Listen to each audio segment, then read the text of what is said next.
Bully. According to the Merriam-Webster, the definition of a bully is a blustering, browbeating person, especially one who is habitually cruel, insulting, or threatening to others who are weaker, smaller, or in some way vulnerable.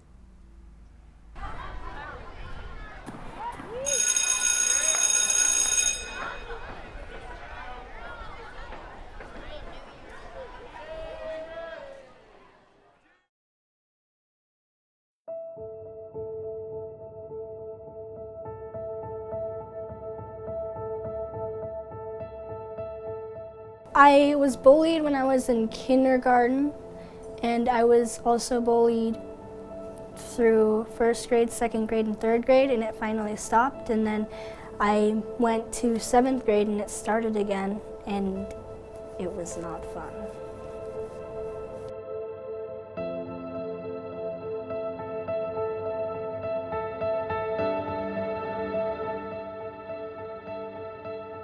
It really was bothering me. I was hurt every time I went to school. I almost didn't want to go to school every day, and it was horrible.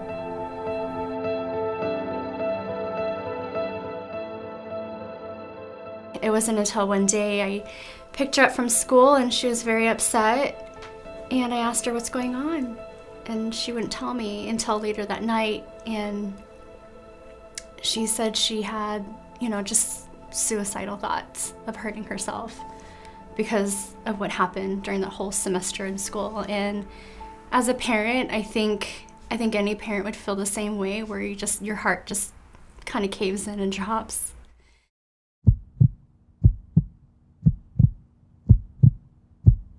What's going on typically is fear.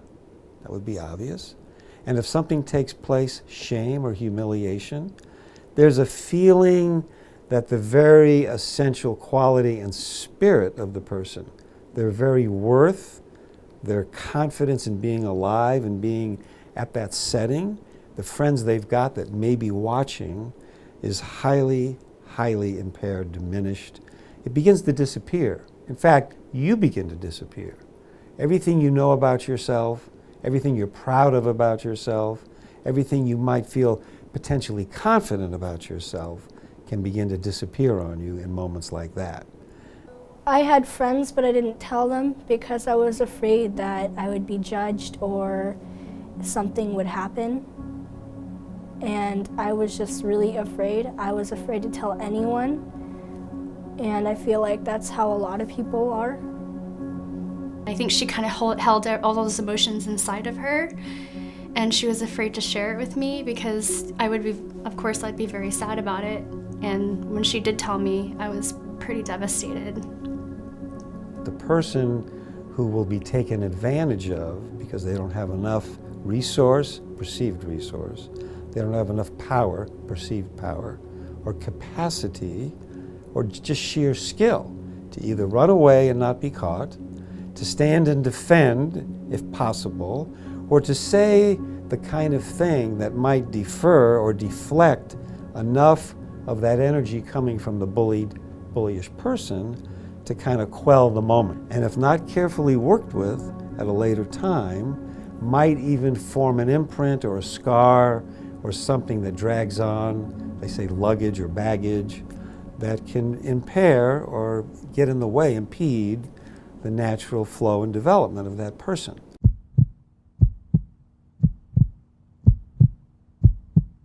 There's bullying and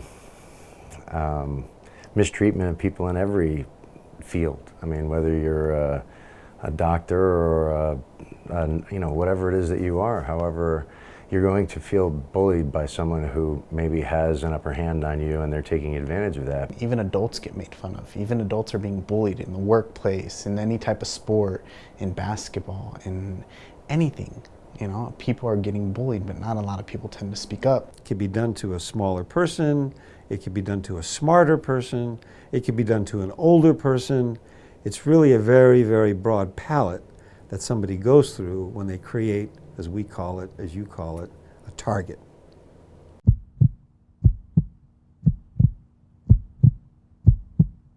my opinion, I think that bullies have, they have something going on with them as well, and that's why they're lashing out at other people and looking to belittle another person to make themselves higher. I think comes from something deeper and something that they need some attention with as well. The bully doesn't typically wake up and go, I'm ready to kick some ass today. Typically a bully is performing, and they're performing for an audience. It's not something typically that they create and finish and go run and tell everybody about. They want other people to see this.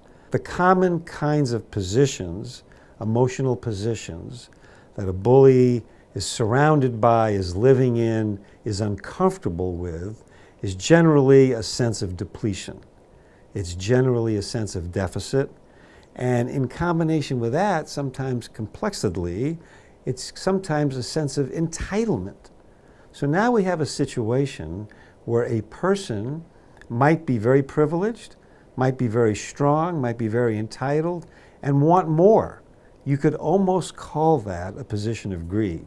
Has enough, but needs more than they've got. Simultaneously, you may have a person who comes from a difficult family, a difficult background, a difficult environment, one where they get convinced they never can be enough, they never have been enough, and in some cases, no one's really happy they're on the planet.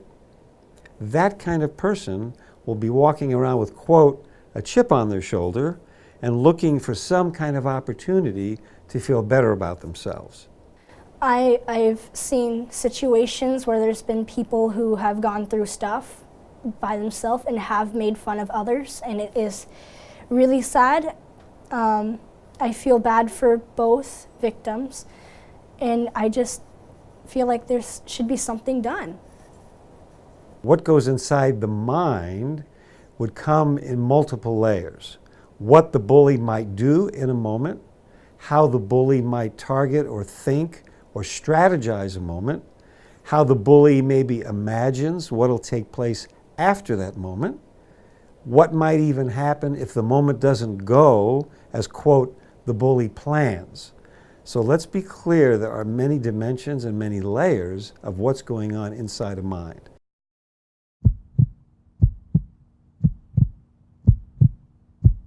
The bystander, or the person nearby, the person witnessing, the person accidentally coming into a set of circumstances they had no plan for, is somebody typically who knows something shouldn't be taking place, knows something should be done, and is quite ambivalent or ambiguous as to how they should do it or if they should do it at all. They're in a state of confusion often, a state of conflict, and sometimes a state of avoidance. It's quite uncomfortable to be nearby and be unclear whether you can be competent in what seems to be called for.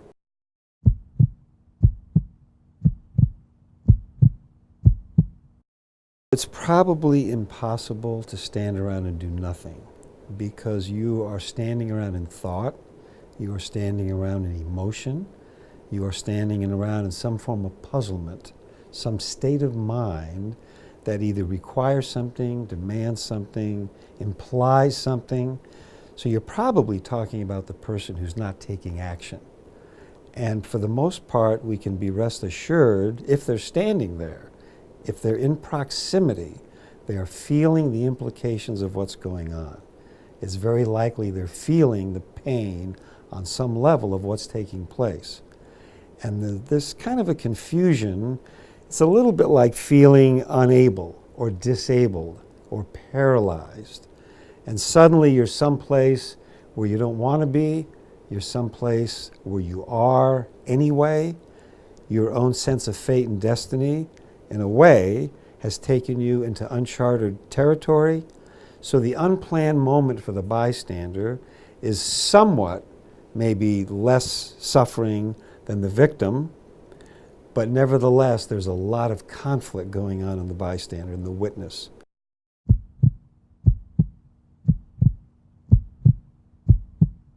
Immediately as I found out last year when these boys were bullying her, I went to her school the very next day. And we pulled her out of that school, and she's at another school, and she's a lot happier. I talked to my parents and I talked to a few of my friends after it all happened, and it helped me a lot more. A lot of weight off my shoulders came off because I was holding it all in, and it was a lot harder when I held it all in. And it just felt a lot more easier to tell someone. I think parents really need to take action and just ask the child, like, what's going on? Is there anything going wrong? Please tell me. They really need to know, they need to know.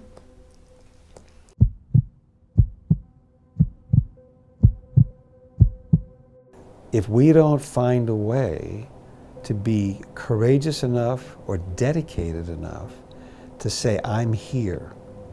I see what's happening and I'm here. I'm here.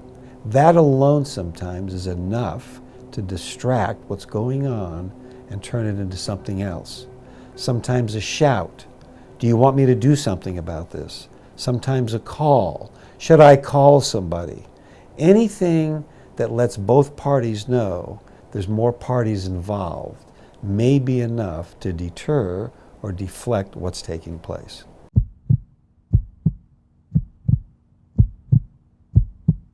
For instance, let's say you have a goal of lifting a certain amount of weight and you have to train a certain amount of time to get to that weight. And once you train your mind and you train your muscles to get there, you overcome that obstacle to lift that weight. So, for instance, if you were to put it into a bully perspective, eventually you overcome the obstacle to not per se stand up to your bully, but to speak out against him. So I believe that martial arts has the ability to make people empathize with another person. You need to be able to be the victim and the bully. You need to be able to feel what is happening when someone is attacking you, and that creates empathy for someone you may be attacking. If I was bullied still, if I could tell my younger self, hey, this is what you should do. You should call your bully out. Hey, why are you doing this? Why? What fulfillment do you get out of this? Do you enjoy it? Does it make you sad? Does it make you proud? Why are you doing this to me? I think that would be the best option that I would have taken if I could tell my younger self to stand up and talk.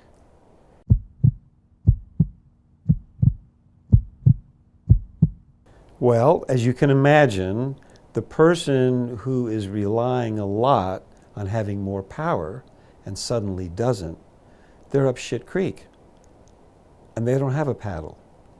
So they have to either suffer humiliation, because they typically don't have the training to back off gracefully. So they're going to feel some kind of defeat. They're going to whimper off. And likely, I'm not saying we know this for sure, likely look for somebody even weaker that they could take advantage of to recoup the reputation they just lost with the other person. So this becomes a cycle or a sequence by which somebody is hunting another person, looking for game in an easier sort of place, looking for a bigger rifle to take on the game, learning a few more tricks to make sure that defeat and humiliation does not reoccur, try to cover their tracks so they don't have to report it to their own friends, try to make up stories in a certain way when they hear back from their friends, if they do, about the defeat that was unexpectedly encountered or suffered. So they have, on some level, a similar humiliation, loss of reputation, loss of self-respect, that the, quote, victim might have if they go through the defeat. There is no real victor in war, usually ever.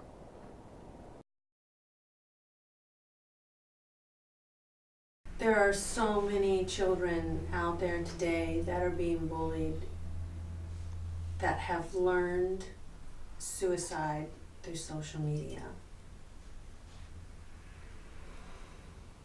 The difference in this situation was that she had the courage to stand up and say something about it. That's the difference. Because if she wouldn't have, we might have a different interview. Right. but it's having the courage to stand up and say something to someone that made the entire difference. That's incredible and very scary.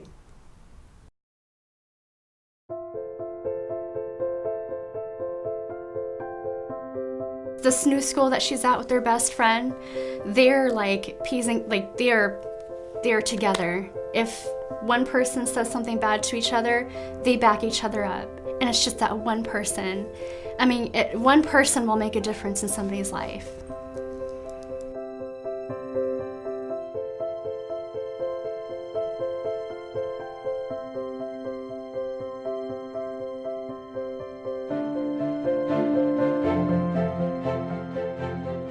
What do you want to be when you grow up? Well, I don't know yet. You got a long time ahead of you. I do. I stand up to bullies. I stand up to bullies. I stand up to bullies. At AKS, it is our mission to empower children with hope, strength, and inspiration through expression. Raising awareness on this topic will help create a call for action and open opportunities for us to grow individually and as a community in order to support our children and try and prevent bullying altogether. It's a wrap!